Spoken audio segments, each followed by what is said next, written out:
20 years ago, a millionaire believed he lost the love of his life in a tragic accident. But in a shocking twist of fate, he finds himself face to face with a waitress who looks exactly like her. How could she be alive? And what secret could she possibly be hiding?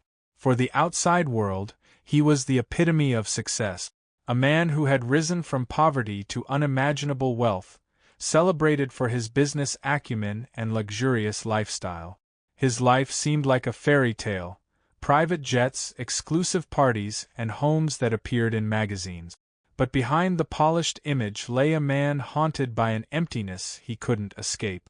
20 years ago, he was a struggling young man, far from the opulence he now enjoyed. His only source of happiness back then was a woman, his first love, the one person who made every hardship bearable. They dreamed of a future together, a life filled with laughter and love. But fate had other plans. One rainy night, she was taken from him in a car accident. Or so he thought. The loss shattered him. For years, he carried the weight of her absence, channeling his grief into relentless ambition.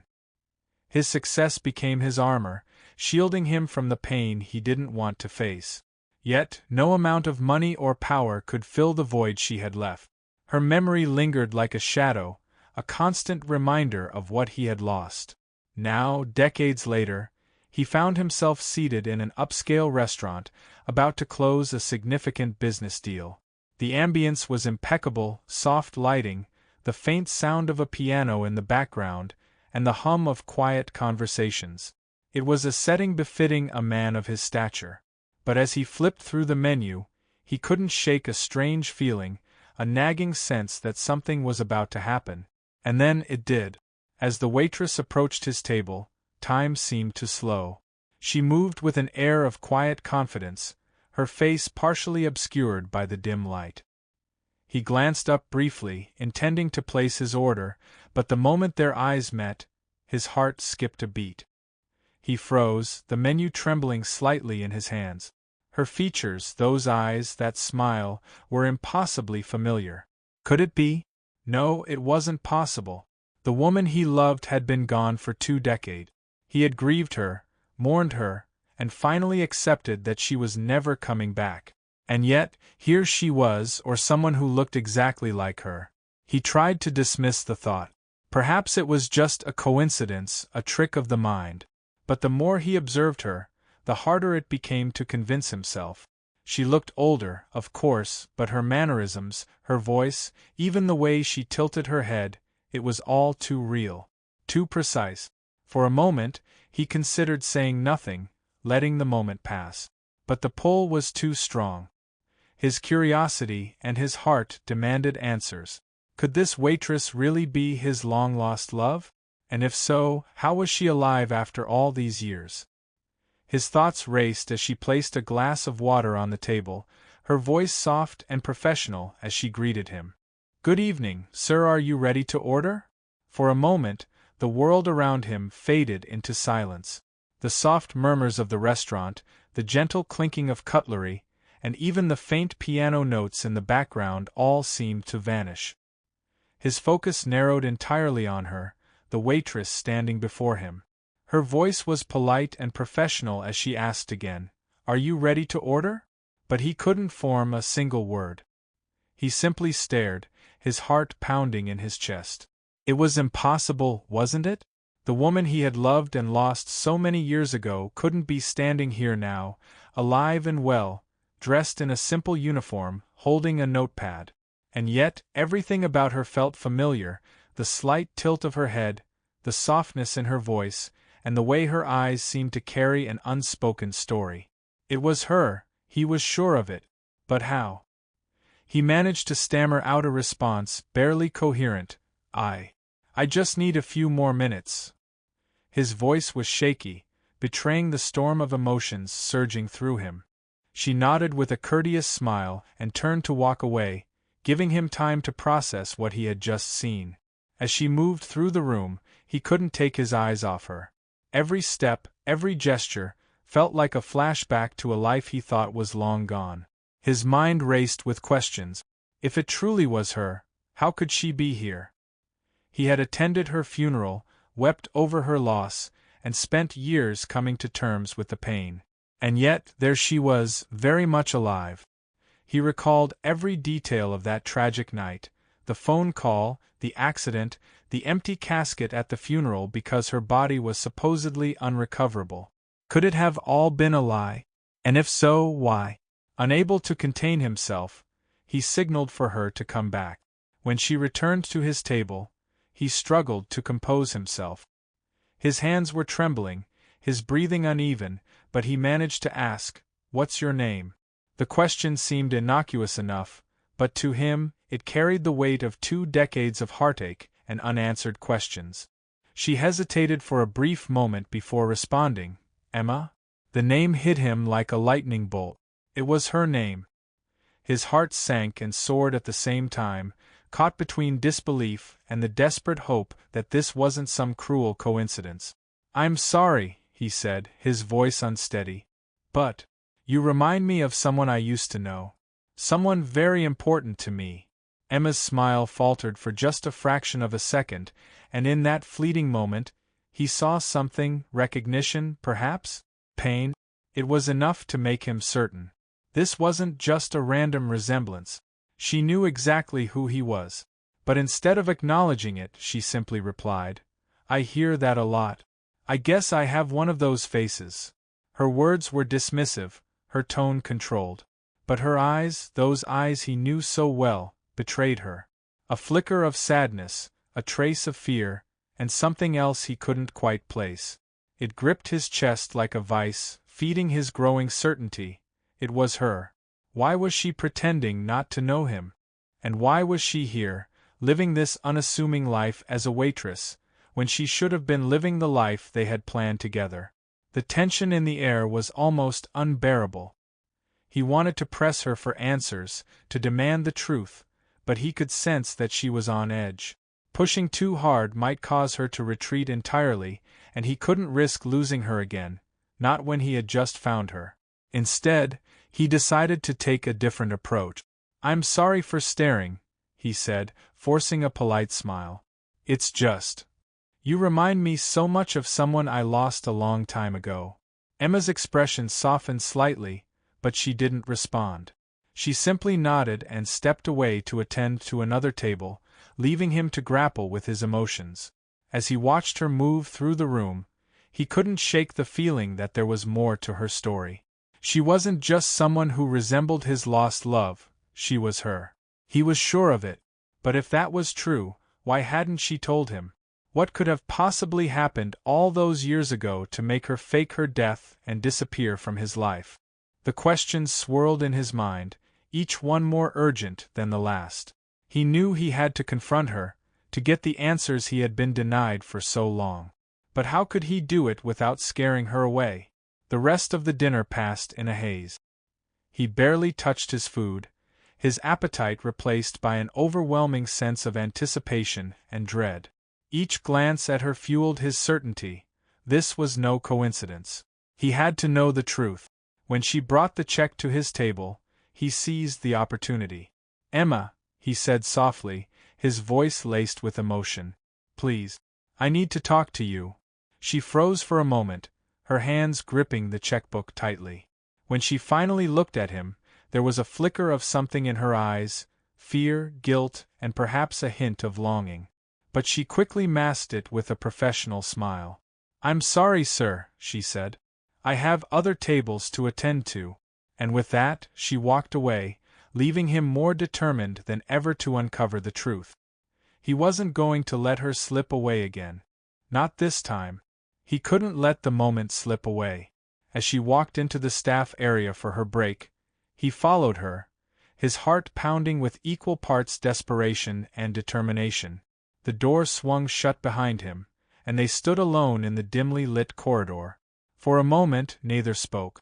The silence was heavy, filled with years of unanswered questions and unspoken words. "Enough lies," he said finally, his voice sharp yet breaking with emotion. "Do you have any idea what 20 years of mourning you has done to me? No more walking away. No more half-truth. Who are you really, and why did you let me believe you were dead?" she sighed, her shoulders slumping as though the weight of her secrets was finally catching up to her. You don't understand, she said softly. It's not that simple. Then make me understand, he demanded, his voice rising. You owe me that much, Emma. You owe me the truth. Her eyes filled with tears, and for a moment, he thought she might deny it again. But then, she nodded, her expression one of resignation. You're right, she said quietly. You deserve to know. But it's not something I can explain in just a few words. Then take your time, he replied, his voice softening. I'm not going anywhere. She took a deep breath, her hands trembling as she wiped her eyes. The night of the accident. It wasn't an accident, she began. At least, not in the way you think. My family, my father, was dangerous. He was controlling, abusive, and ruthless. He had plans for me, plans that didn't include you. When I refused to go along with them, he threatened both of us. I knew he wasn't bluffing. He stared at her, his mind racing to process her words. So, you faked your death? To escape him? She nodded, her voice breaking as she continued. It was the only way. If I stayed, he would have hurt you, or worse. I couldn't let that happen. So, I made it look like I was gone. A friend helped me stage the accident. It wasn't easy, and it wasn't perfect, but it was the only way I could disappear. He felt a surge of anger and heartbreak, the two emotions colliding in a storm inside him. You could have told me, he said, his voice shaking. We could have figured it out together. You didn't have to do this alone. She shook her head, tears streaming down her face. I couldn't risk it. The more you knew, the more danger you would have been in. I thought it would be easier for you to move on if you believed I was gone. Easier? He repeated, his voice rising. You think it was easier to grieve you? To spend 20 years wondering why it had to happen, why I couldn't save you? You didn't just take yourself away from me, Emma. You took my entire life. She looked away, unable to meet his eyes. I know, she whispered. And I've lived with that guilt every single day. For a moment, neither of them spoke. The weight of her confession hung heavily between them, the pain and the love they had once shared mingling in a way that felt almost unbearable. Finally, she reached into her pocket and pulled out a small, worn object. I never stopped thinking about you, she said, holding it out to him. This was all I had left of you. He took the object from her hands, his breath catching as he realized what it was. The locket he had given her on their first anniversary, engraved with their initials. It was scratched and tarnished, but the sight of it brought a flood of memories rushing back. You kept this? He asked, his voice barely above a whisper. Every day, she said. It was the only thing that kept me going. Knowing that, even if I couldn't be with you, a part of you was still with me. The locket felt heavy in his palm, a tangible reminder of everything they had lost. Why now? He asked finally. Why come back here? Why risk being found after all this time? She hesitated, her expression filled with a mix of guilt and longing. I never really left, she admitted. I've been following your life from afar, reading about you in the news, watching interviews, seeing the man you've become. I was so proud of you, but I was also ashamed. Ashamed of what I did, of the pain I caused you. I thought you were better off without me. He stared at her, struggling to reconcile the woman standing before him with the memory of the girl he had loved. You don't get to decide that, he said, his voice filled with both anger and sorrow. You don't get to decide what's best for me, Emma. I spent 20 years thinking I had failed you, that I had lost everything. And now you're telling me that all of it, all of that pain, was for nothing? It wasn't for nothing, she said, her voice trembling. It was to protect you, to give you the chance to live the life you deserved. And what about the life we could have had together? He asked. Didn't that matter? Tears streamed down her face as she struggled to find the words. It mattered, she said finally. It mattered more than anything. But I didn't see another way. And now I don't know how to fix it. He took a deep breath, his emotions threatening to overwhelm him. Maybe we can't fix it, he said. Maybe some things are too broken to mend. But that doesn't mean we can't try. She looked at him, her eyes filled with a mixture of hope and fear. Do you really think we can? I don't know, he admitted. But I know one thing, I'm not walking away again. Not this time. The silence that followed was heavy but not empty. It was filled with possibility, with the unspoken promise of a new beginning. But just as he thought he had begun to understand her pain, Emma's voice trembled as she said, "There's more you need to know." Her words hung in the air like a storm about to break. For the first time in 20 years, he felt like the ground beneath him was steady, until now. He couldn't let it end like that. The moment she walked away, he felt the unbearable weight of 20 years crashing down on him. Every unanswered question, every sleepless night spent mourning her, now demanded resolution. This wasn't just a coincidence. It was fate, or perhaps something much bigger. He had to know the truth. He waited until her shift ended, watching her from his seat as she moved between tables. His heart pounded with every step she took, his emotions swinging wildly between hope and dread. What if he was wrong? What if this truly was just a cruel resemblance? But deep down, he knew. He had never been this certain of anything in his life.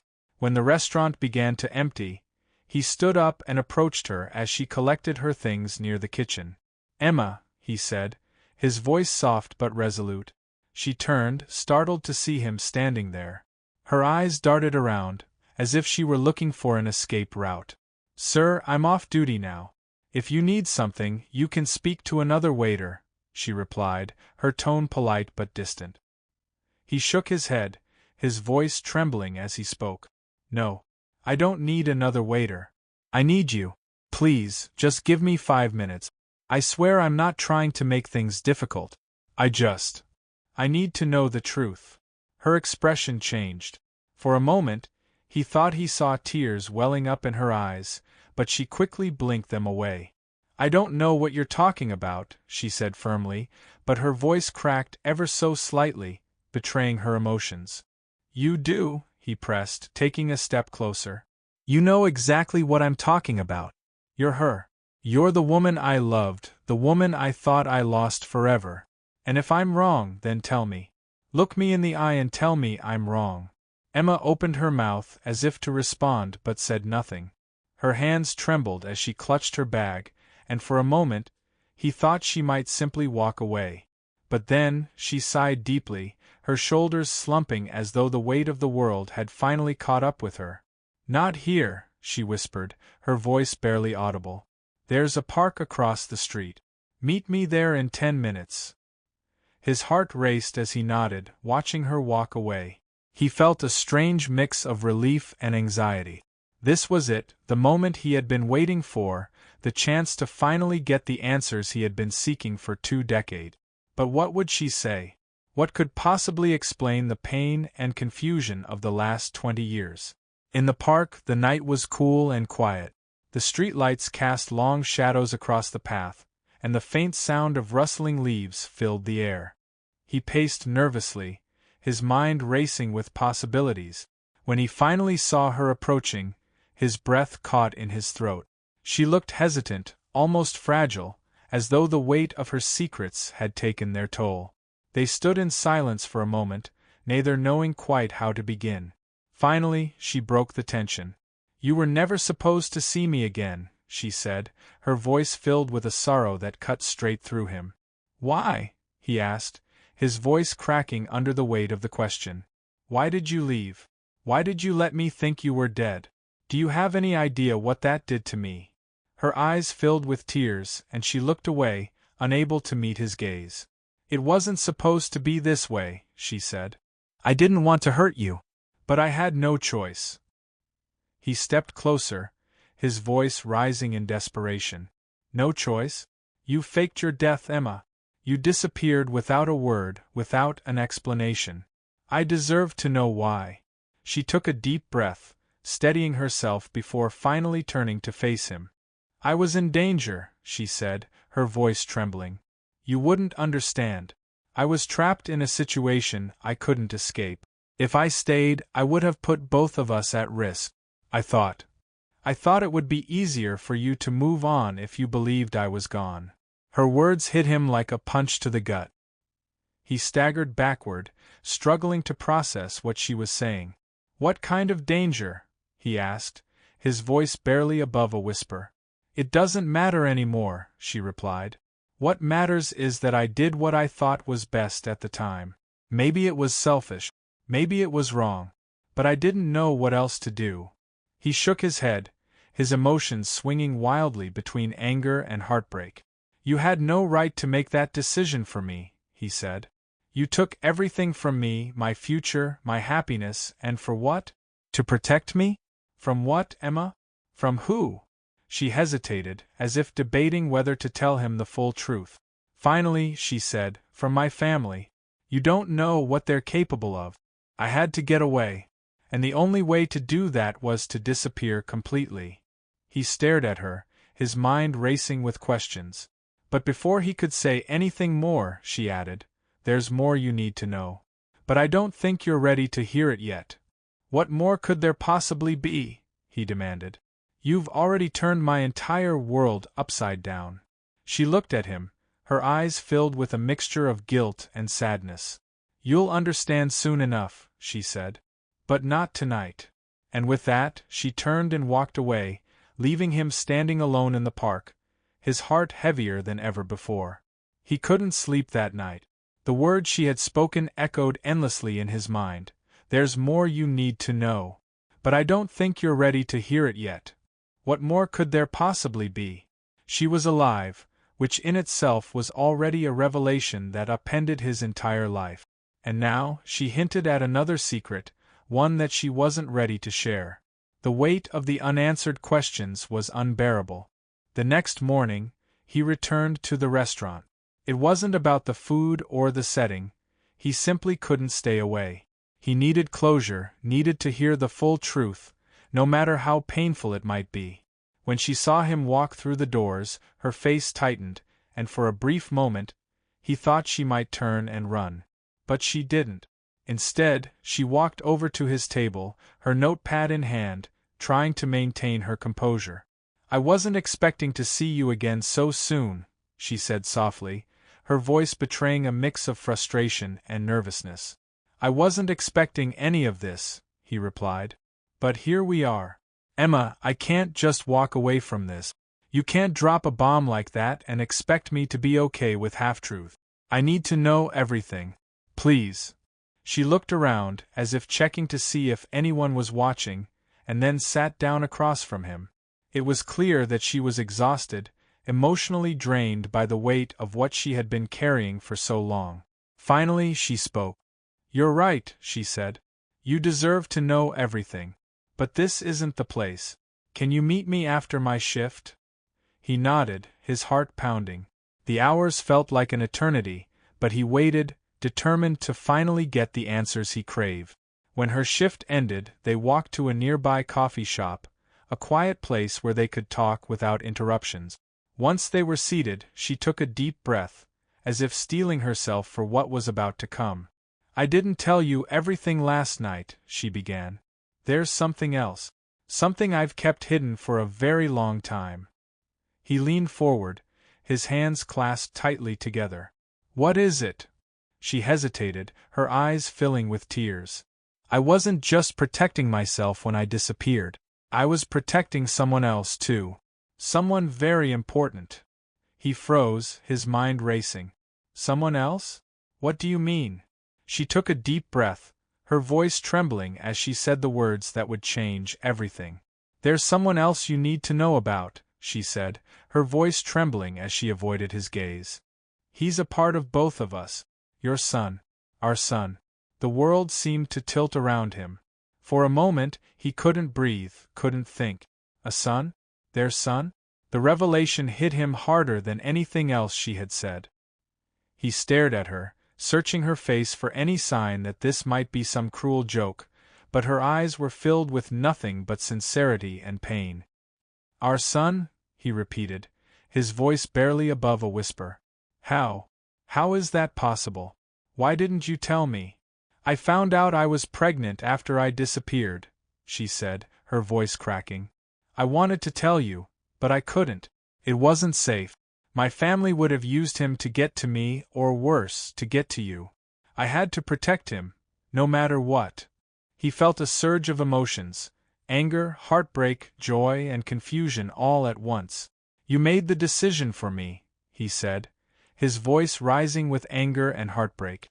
You let me grieve you, mourn you, 4 decades, all while raising our child in secret? How could you think that was fair to either of us? She nodded, tears streaming down her face. I didn't have a choice. I did what I thought was best. And I know it wasn't fair to you, but I would do it again if it meant keeping him safe. He sat back in his chair, trying to process what she was saying. A son. He had a son. For 20 years, he had grieved her loss, never knowing that a part of her had lived on. He felt a pang of guilt for not being there, for not knowing, but how could he have known? She had made sure of that. What's his name? He asked finally, his voice trembling. Michael, she said, a small smile breaking through her tears. He's everything I ever hoped he would be. Smart, kind, strong. You would be so proud of him. I already am, he said, his voice thick with emotion. But I need to meet him, Emma. I need to see him. She hesitated, her expression torn. I don't know if that's a good idea. He doesn't know about you. He doesn't even know the full story about me. I've kept so much from him to protect him. He reached across the table, taking her hand in his. Emma, please. I've missed 20 years of his life. I can't lose another second. I need to meet my son. Her resolve seemed to falter, and after a long silence, she nodded. Okay, she said quietly. But you have to promise me something.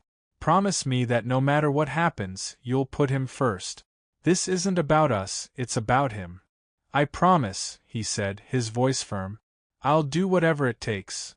She gave him a small, sad smile. I'll arrange it. But it won't be easy.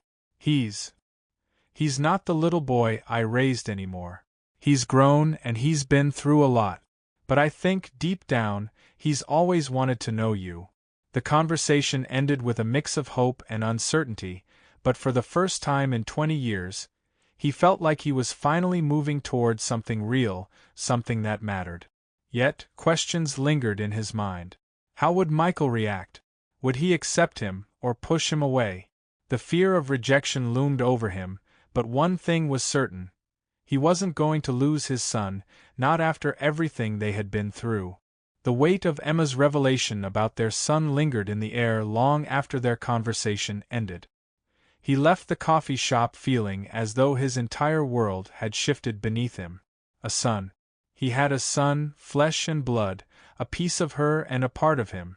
The idea filled him with equal parts joy and regret. He had missed 20 years of memories. First steps, birthdays, graduations, moments that he could never get back. And yet, there was also hope that he could still become a part of his son's life. But the road ahead was uncertain. Michael didn't even know about him. Would he be angry? Would he reject him?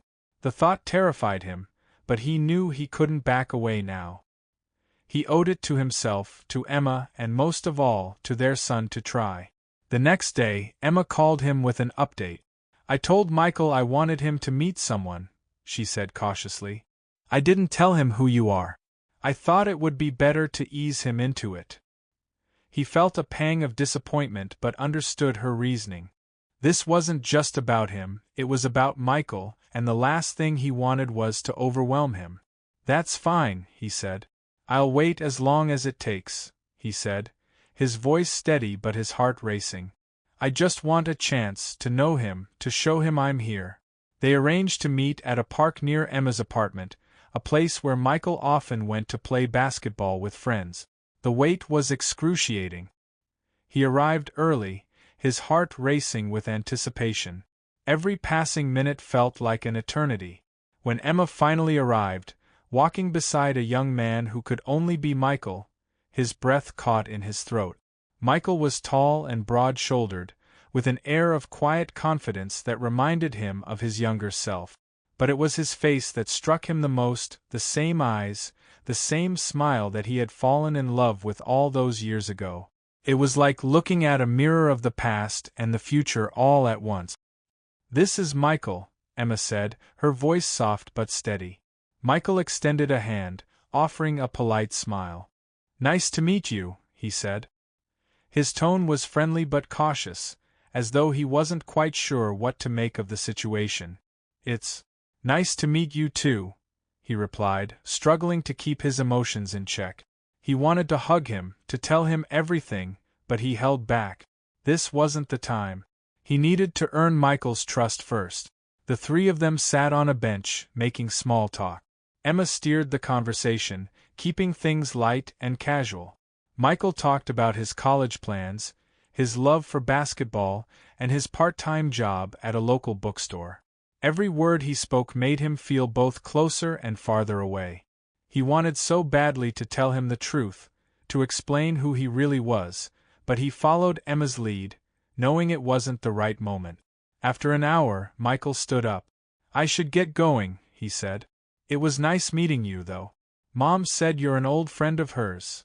"Yes," he said quickly. "A very old friend."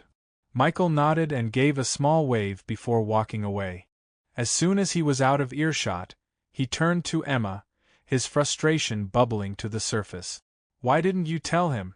Why are we dragging this out?" Emma sighed, her expression weary. "He's not ready," she said. "Michael's been through a lot. He needs time to process this. If we rush him, we'll lose him." "But he deserves to know," he argued. "I deserve to know him." "And you will," she said firmly. "But you have to trust me. I know him better than anyone. I'll tell him when the time is right." He wanted to argue further but stopped himself. Deep down, he knew she was right. Michael had lived his entire life without him. One more day, one more week wouldn't change that. But it was still hard, so hard, to hold back when all he wanted was to tell his son the truth. In the days that followed, he and Emma continued to talk. She shared stories about Michael's childhood, showing him photos and videos that made his heart ache with both pride and regret. He learned about Michael's first soccer game, his favorite books, and the way he always insisted on eating pancakes for dinner on his birthday. Each detail was a window into a life he had missed, a life he now desperately wanted to be a part of. Finally, after a week of waiting, Emma called him again.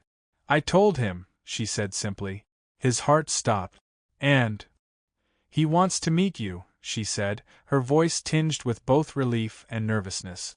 "He has a lot of questions, but he's willing to talk." The words filled him with both hope and fear. This was the moment he had longed for, yet he couldn't shake the thought. Would Michael see him as a father or a stranger? They arranged to meet at the same park, this time without Emma. He arrived early again, pacing nervously as he rehearsed what he might say. When Michael arrived, he looked different, more serious, more guarded. But there was also a hint of curiosity in his eyes. "Hi," Michael said, his voice steady but cautious. "Hi," he replied, his voice thick with emotion. I don't even know where to start." Michael shrugged. "How about the truth?" And so, he began.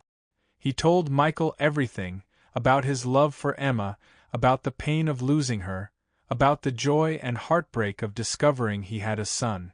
He didn't sugarcoat anything, didn't try to make excuses. He just told the truth, raw and unfiltered. By the time he finished, Michael's expression had softened. "I don't know what to say," he admitted. "This is a lot to take in." "I know," he said. "I don't expect anything from you. I just wanted you to know.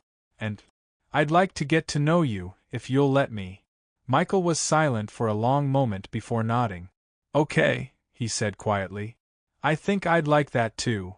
It wasn't a perfect ending, but it was a start. And for the first time in 20 years, he felt like he had something real, a chance to rebuild the family he thought he had lost forever. The journey that had begun with a moment of shock in a restaurant now led to this, a quiet moment of reflection, as he walked through the park where he had first met his son. The past weeks had been a whirlwind of emotions. the disbelief of seeing Emma alive, the pain of learning the truth about her disappearance, and the joy of discovering he had a son. But now, as he stood on the cusp of a new chapter, he realized something profound. Life had given him a second chance.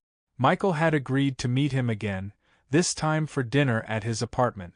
It wasn't anything extravagant, just pizza and a couple of sodas, but to him, it felt like the most important meal of his life.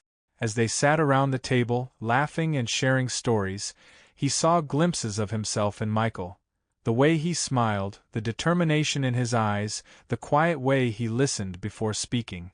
It was surreal, like seeing his past and future colliding in real time. Emma sat nearby, watching the two of them interact. There was a soft smile on her face, a mixture of relief and happiness. He couldn't help but feel a pang of gratitude toward her. Despite everything, she had done what she thought was best, even if it had meant breaking both of their hearts in the process.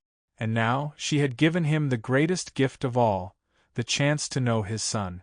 At one point during the evening, Michael asked a question that caught him off guard. "What was it like?" he asked. "Losing her, I mean. Thinking she was gone." The room fell silent. He looked at Emma, who gave him a small nod, as if to say it was okay to share. He took a deep breath, his voice thick with emotion as he replied. "It was like losing a part of myself. Every day felt empty, like I was just going through the motions. But somehow, I kept going because I knew she'd want me to. And now, sitting here with both of you, it feels like I've finally found that missing piece." Michael didn't say anything at first, but his eyes glistened with unshed tears. "I think she did what she had to do," he said quietly. "Even if it hurt, I think she was trying to protect us both." He nodded, his throat too tight to speak. In that moment, he realized just how much strength Michael had, more than he had ever imagined. It was a strength born from the sacrifices Emma had made, from the life they had built together without him, and from the love that had somehow survived 2 decades of separation. As the evening drew to a close, Michael stood up to leave. He turned to him and said, "I'd like to do this again sometime. Maybe we can get to know each other better." He smiled, his heart swelling with hope. "I'd like that too," he said. "More than anything."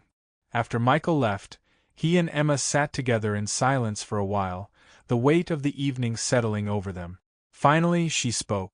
"I'm proud of you," she said. "For being patient, for giving him the space he needed. I know it wasn't easy."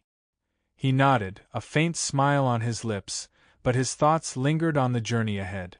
This was just the beginning. Building a bond with Michael would take time, but he was ready for the challenge. He looked at her, his eyes filled with gratitude. "Thank you," he said softly. "For everything. For keeping him safe, for bringing him into my life. I'll never be able to repay you for that." She shook her head, a small smile playing on her lips. "You don't need to. Just be there for him. That's all I've ever wanted." As he left that night, he couldn't help but feel a sense of peace he hadn't known in years. His life was far from perfect, and there were still challenges ahead, but for the first time, he felt like he was on the right path. He had found Emma, found Michael, and in doing so, he had found himself again. The story ended not with grand gestures or dramatic declarations, but with a simple truth. Love, no matter how lost it may seem, has a way of finding its way back. And sometimes, the greatest gifts come from the most unexpected places.